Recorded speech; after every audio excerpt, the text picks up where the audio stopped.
record on this meeting and we'll get going.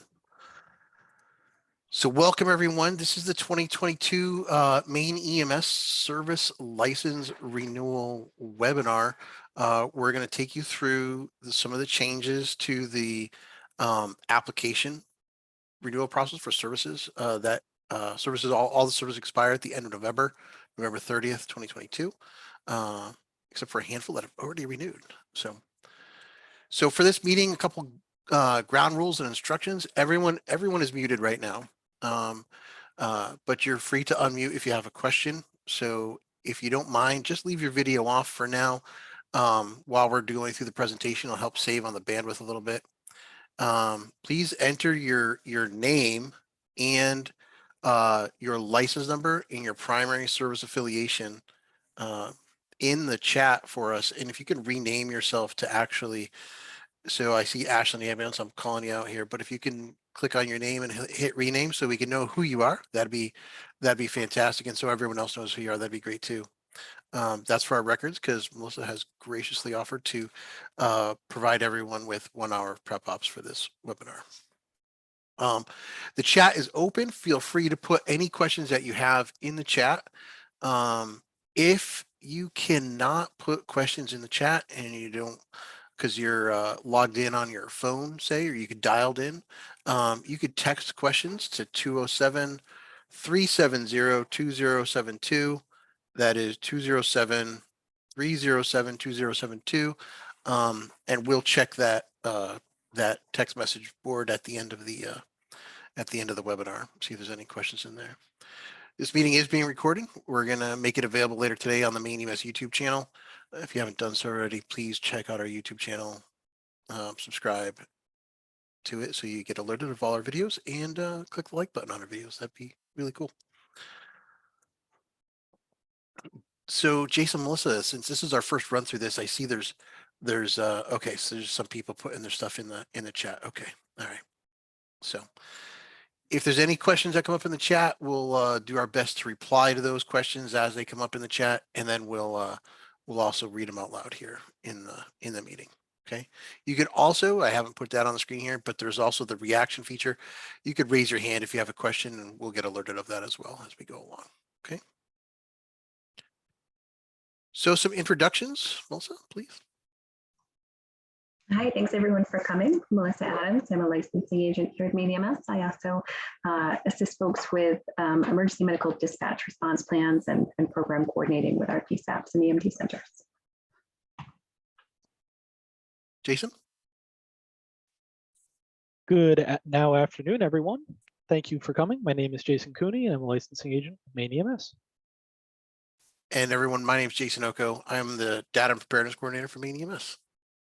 Thank you everybody for coming today. So we're going to get started off here, and we're going to talk about e-licensing. So e-licensing is the public portal that all of our licensing stuff goes through. You can get to this through the Maine EMS website, maine.gov/EMS. You're going to log in here using your username and password. And there's a variety of things that we're going to talk about today doing in e-licensing. So not just filling out the renewal application. There's a couple other things that service admins can do in the e-licensing portal, and we'll walk through a few of those, okay? One of the most important things for this renewal process is that your service administration is up to date prior to applying for the renewal. If you are currently in an admin position with an EMS agency, either the service director, an assistant director, an authorized rep, or a primary contact for an EMS agency, you can log into e-licensing and you'll be able to access all the forms that we have in our e-licensing site that we're going to show you today. If you are not in one of those positions already, which actually happened to somebody that's on this webinar today, you can use this paper form right here, which is available on our website by clicking on licensing right here, service licensing, and then this change in service admin form. It's a fillable PDF. you could fill that out and you can email it back to us. To ems.licensure@maine.gov, or you could fax it. I don't know the fax number, but it's right on the bottom of the form if you'd like. If you are in one of those positions, there's a different way that we'll talk about in a few seconds. So one of the things that you'll want to do in e-licensing that is not an application is to check your service vehicle roster first. You'll get into e-licensing, you're logged in, you can click on services. If you have multiple services, you'll have to select which one. I just happen to be part of the Maine EMS demo agency. So you'll select services, select the services you want to view if you have multiple services that you're an admin for, and then click on vehicles. That will bring you to the vehicle section right here. And the way you could go about verifying your vehicles is you're going to put a little check mark in this radio box here. It'll highlight every vehicle that's on your roster because there is a fee for vehicles on the EMS application. And then on this select I want to button, you can click the down arrow and click download a roster to a CSV. And that's just an Excel document. Click go and it'll download that form for you. Then you can go out to the bay and just make sure that these are all the VIN numbers for the vehicles that you have out in your bay. And if there's any discrepancies, you should pause right here and reach out to Maine EMS, to Melissa or Jason, because you'll want to get this discrepancy corrected before applying to renew the license, so that you make sure you get an accurate card for every vehicle on your service application. Okay, just checking the chat really quick before we go on. Okay, so after you've done that, we can proceed. So if you are part of the admin and you need to make any changes to your service admin, one of the main things that we're going to really implore you to do is, if you are an EMS agency that is licensed and or permitted to the advanced EMT or paramedic level, is to make sure that that medical director, you need a medical director. So make sure that that medical director is on your agency roster and in the position of medical director EMS. So you could click on this change in service admin form in e-licensing now too. And this is a instant gratification form. You could fill this out, click submit, and it happens right away. You don't have to send the paper form to us. You don't have to fax it. You don't have to email it. It's all right online through the public portal. Again, you'll have to be part of the agency admin in order to take advantage of that already. Okay. So the required positions for your EMS agency. The Maine EMS rules indicate that there's several positions that you have to have listed in the agency in order to be able to renew your license. One is a service director, a primary point of contact for QA/QI, a training and education point of contact, and an infection control contact. And for, once again, for agencies that are licensed and or permitted to the advanced EMT or paramedic level, a service level medical director for those agencies as well. So this service level medical director requirement, how does this all work? So service medical directors this year have to take a part in this application process. So we've established a definition of a service level medical director, which can be a physician, a nurse practitioner, or a physician assistant who the physician that they're overseen by authorizes this as well. And then in the ground ambulance service chapter and non-transporting service chapter, we also talk about if you're licensed or permitted to the advanced EMT or paramedic level, you have a service level medical director effective January 1st of 2022. And that if the applicant does list a service medical director, that the application must include a medical director agreement. And we'll talk about that agreement here in a little bit. I think it's a good opportunity to pause a little bit right here. Does anybody have any questions at all? You can put them in the chat. You could raise your hand, or you can unmute and ask your question. All right. We'll continue then. So this is a screenshot of the actual application. The first two sections of the application are this EMS service application to renew section and the agency administration panel. Those two panels go through your, what is your address, what is your email address, if you have a website, the verification of a few elements. And then this agency administration tab is where you would put down who is your chief, who is your assistant director, your primary contact, your education point of contact, so on and so forth. This medical direction tab, this is where you're saying, this is who our medical director is. And you can search for users here. If they're not already part of your application, you can search for the user here and add them to your roster. If the person that's in that position currently is not the correct person, you can remove them and then search for another user, and then the save and continue button. So the next section is about documents that you'll need to upload to your application this year. You'll want to have these documents ready before you sit down to apply, preferably in a PDF or Microsoft Word document. One is the quality assurance and quality improvement plan. The EMS agency safety plan, that medical director agreement, and any documents for any changes to any of your specialty programs, i.e. your community paramedicine, junior EMS programs, or PIF programs.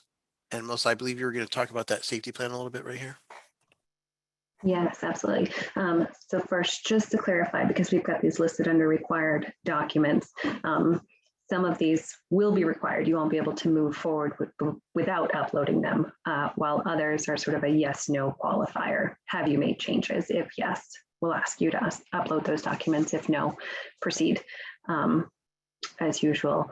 Now, regarding the safety plan, we put out a couple of informational documents over the last year regarding safety plans, but I think we still get a lot of questions about that. Folks looking for a template, are looking for a document that maybe they can use to guide their service in putting together a safety plan. And unfortunately, we don't have a template. This safety plan, the rules requirement came out of a federal initiative for safety programming and safety mindedness within the emergency services professions. And so we don't want to complicate this for services. Truly, your safety plan should identify what it is you're currently doing that is safety minded. And so within that larger document that we've sent out as a link, and it's available from several other professional organizations or on our website, we link to it. I really want to bring your attention to the table of contents within that document, the EMS Agency Safety Program. It's a guide for developing a safety program. The table of contents within that document has 6 chapters. So you really should model your agency safety program after that table of contents. You would have an introduction, right? So why does your service have one? And hopefully that doesn't just say because Maine EMS told me to, like what is the purpose of a safety program and why are you involved in that, right? So the introduction to your program, what is the safety officer, what is that role or that responsibility within your program? What does that person do or that group do within your program? And then there are 6 chapters. So that large document, it's like 250 pages. And I know that's overwhelming, but please bear with us. Each of those is a chapter. So within the 6 chapters, it identifies a topic area where you could be safety minded. And within each of those, for example, chapter 1 is facility safety and security. There are 50 pages that give you examples of that and give you sample documents, sample policies about that. But it is likely that you have your own policy regarding facility safety and security, and whether that's your folks wear uniforms so that you can identify each other and the people going in and out of your facility are supposed to be there, or you have badges, or you keep your door locked, whatever that may be. It's likely that you've got policy on that, and if you don't have policy, it's likely that you're doing something already, and you could put that in your safety program. So even if you don't have a policy, You know what I mean? You have your introduction, you have your roles, and then you have chapter 1, facility safety and security. This is what we're doing, you know, and then we have the following policies to support that. And then go on to chapter 2, vehicle operator safety.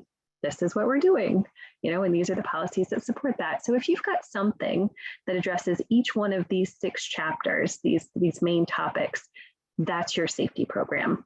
Like everything else in our profession, we are constantly growing, learning, evolving, and I would expect that a safety program is doing the same thing, but you've got to start somewhere. That's where we're looking for you to start. I think that's all I've got, but Ryan's got his hand up. Thank you, Ryan, for being brave. Go ahead. Hi, Melissa. Thanks.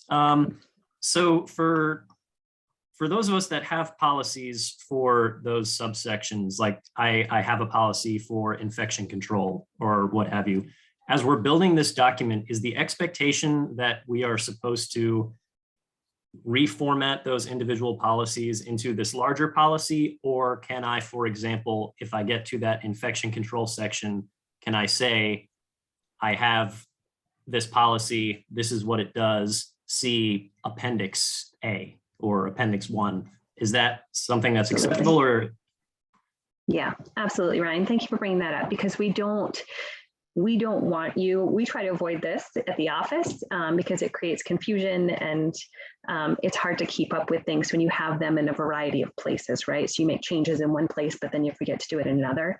So if you've got within your safety program, you just say, we have this policy, and you incorporate it by reference. So we don't expect you to attach it. We would just expect you to say, like, we have a policy on driver operations, you know, policy number 1A or whatever it is, just cite it.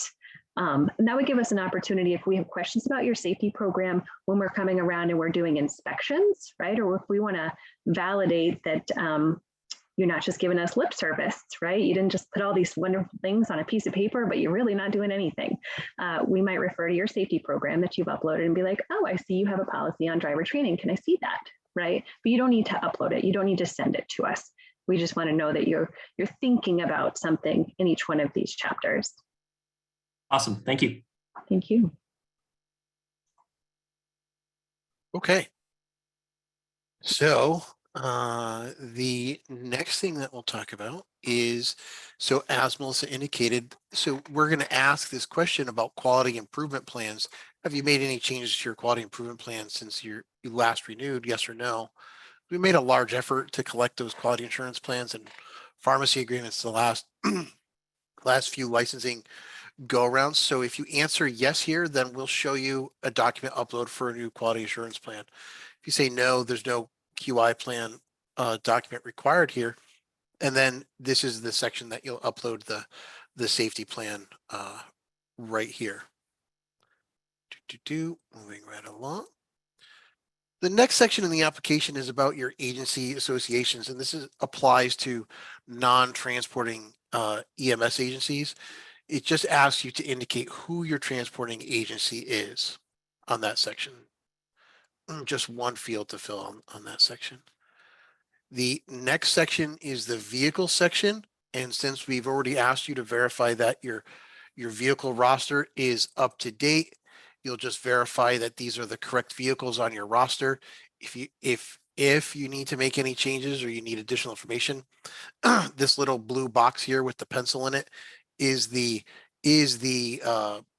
button that you can open that up and expand the view on each vehicle.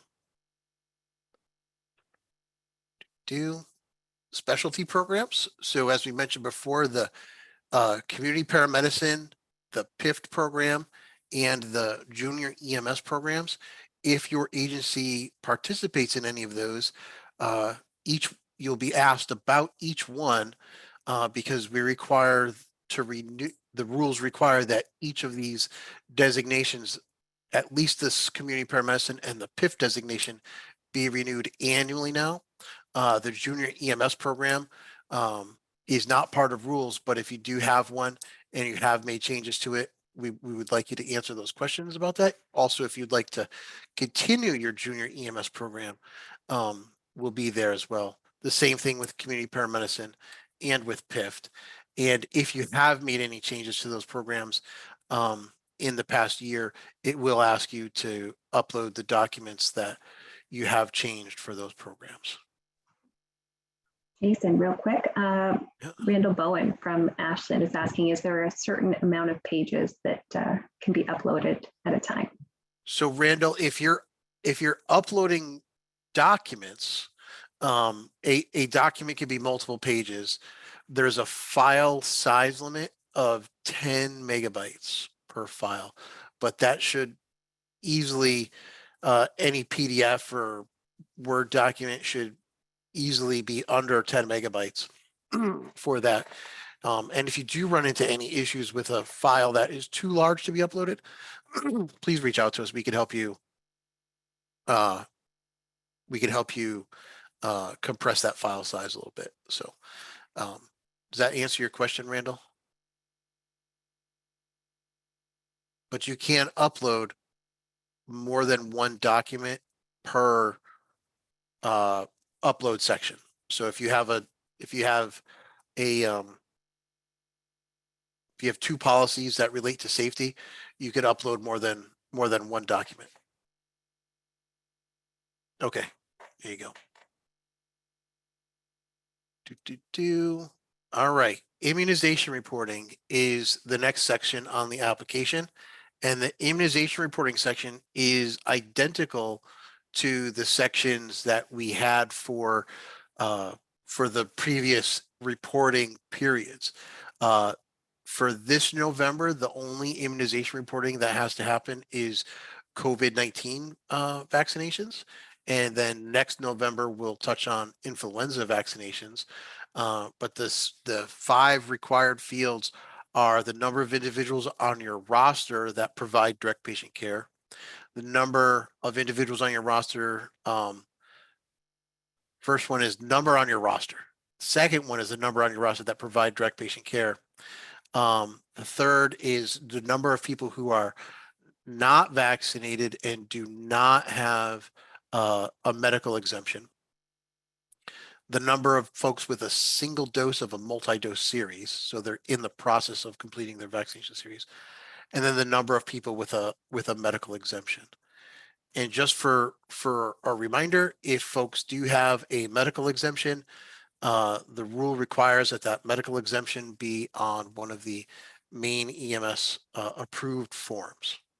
If anybody has any questions on where to obtain that form, they are available on our website. And we're coming pretty close to the end of the document. Here is the electronic signature section.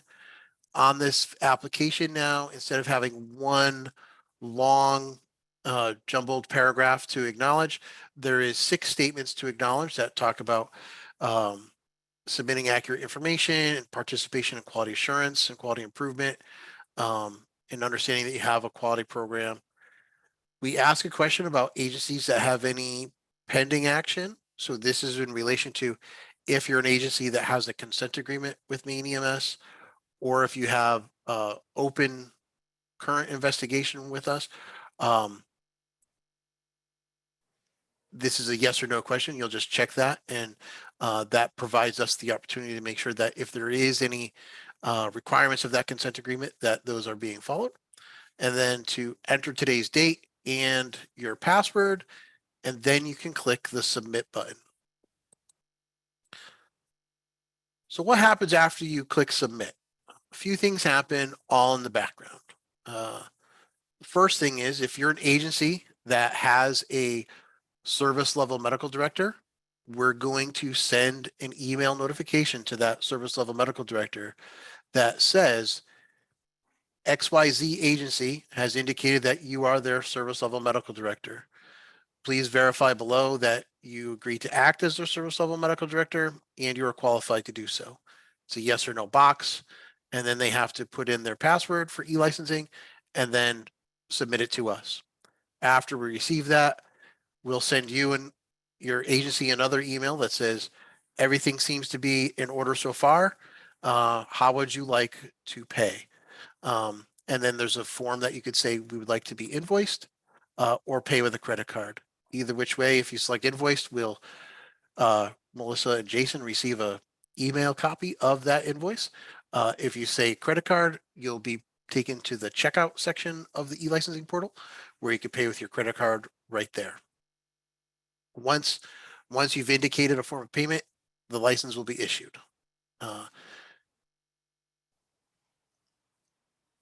Does anybody have any questions on this at all so far? All right. Well, because the next section is questions and answers. So if anybody has any questions now, we would love the opportunity to answer them for you.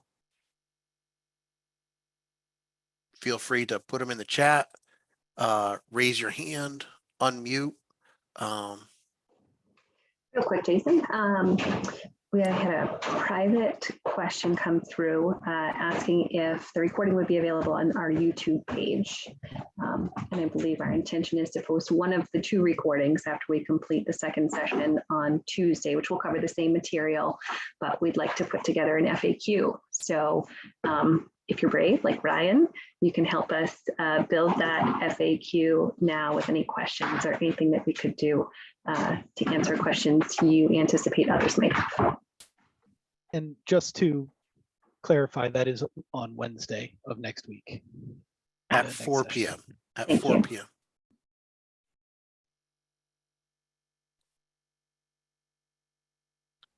So Scott, the fee to renew is $100 for the service and $60 per vehicle.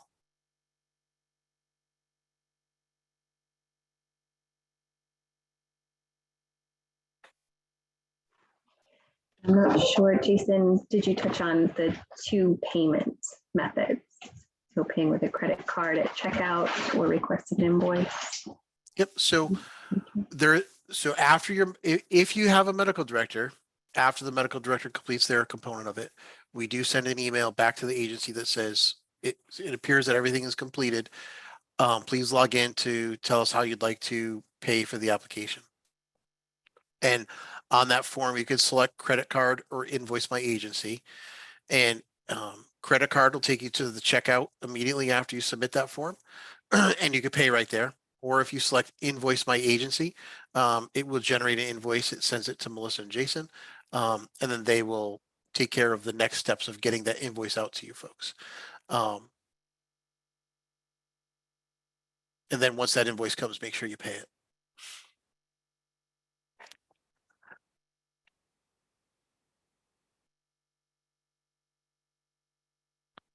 All right. Well, not seeing any other questions in the chat.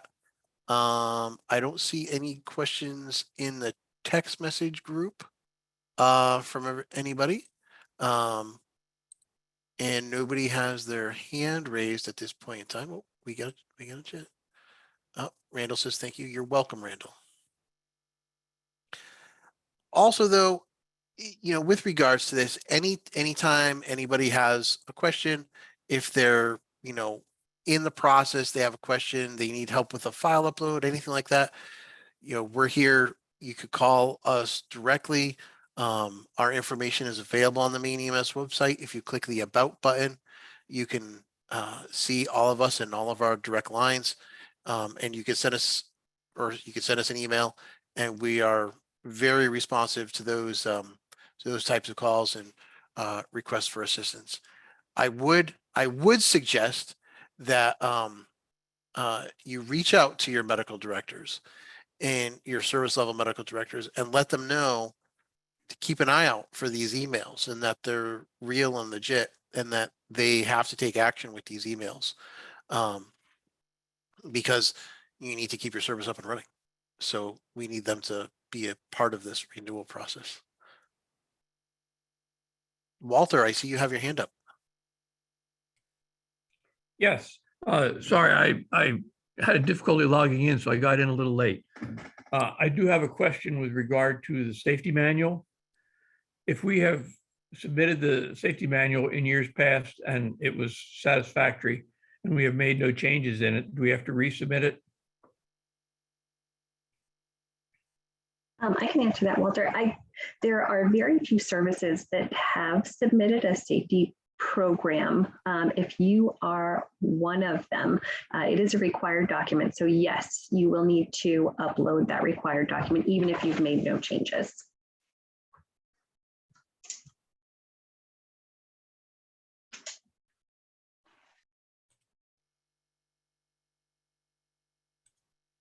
Does that answer your question, Walter?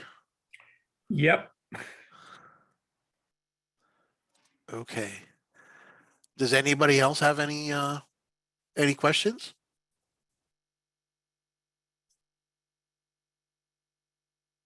All right. Well, hearing none, please, everybody stay safe. If you get, like I said, if you get stuck on anything in the application, please let us know. We'll do our best to help you right away. And thank you everybody for coming. I hope everybody has a great day.